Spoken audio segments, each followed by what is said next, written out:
America के Chicago में democratic national convention का आखिरी दिन था। अमेरिका की उपराष्ट्रपति और डेमोक्रेटिक पार्टी की उम्मीदवार कमला हैरिस को अपने करियर की सबसे अहम स्पीच देनी थी। ऐसे में मंच पर सबकी निगाहें उन्हीं की ओर टिकी थी। भारतीय और अमेरिकी मूल की निवासी कमला हैरिस ने गुरुवार रात डेमोक्रेटिक पार्टी का नॉमिनेशन स्वीकार किया है। हिलेरी क्लिंटन के बाद कमला हैरिस अमेरिका में डेमोक्रेटिक पार्टी की दूसरी महिला है जो राष्ट्रपति चुनाव लड़ने जा रही हैं। And I want you to know, I promise to be a president for all Americans. You can always trust me to put country above party and self. Kamala Harris ने अपनी ऐतिहासिक स्पीच के दौरान पूर्व राष्ट्रपति डोनाल्ड ट्रंप को लेकर देशवासियों को आगाह किया। उन्होंने कहा कि व्हाइट हाउस में डोनाल्ड ट्रंप की वापसी के नतीजे बेहद गंभीर होंगे।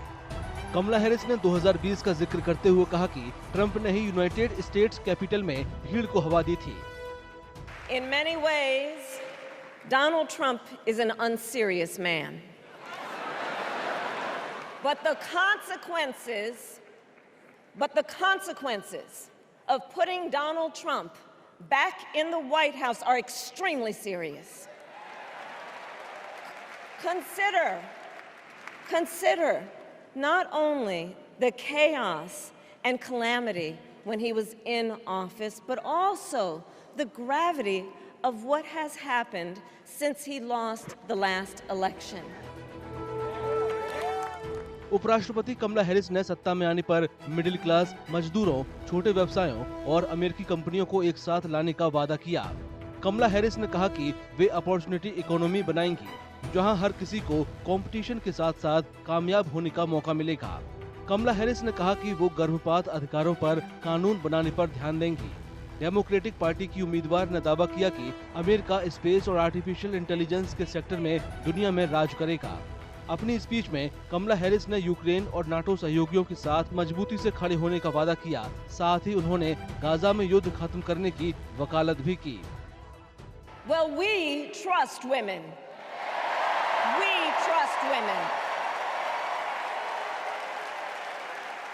And when Congress passes a bill to restore reproductive freedom, as President of the United States, I will proudly sign it into law. With respect to the war in Gaza, President Biden and I are working around the clock because now is the time to get a hostage deal and a ceasefire deal done. Democratic national convention के दौरान कमला Harris अपनी मां श्यामला गोपालन को याद कर भावुक हो गईं। हैरिस ने कहा कि वे हर दिन अपनी मां को याद करती हैं, खासकर तब जब वे दुनिया के शक्तिशाली देश की सबसे मजबूत नेता बनने जा रही हैं। कमला हैरिस ने आखिरी में कहा कि 5 नवंबर का चुनाव अमेरिका के इतिहास में सबसे अहम होगा।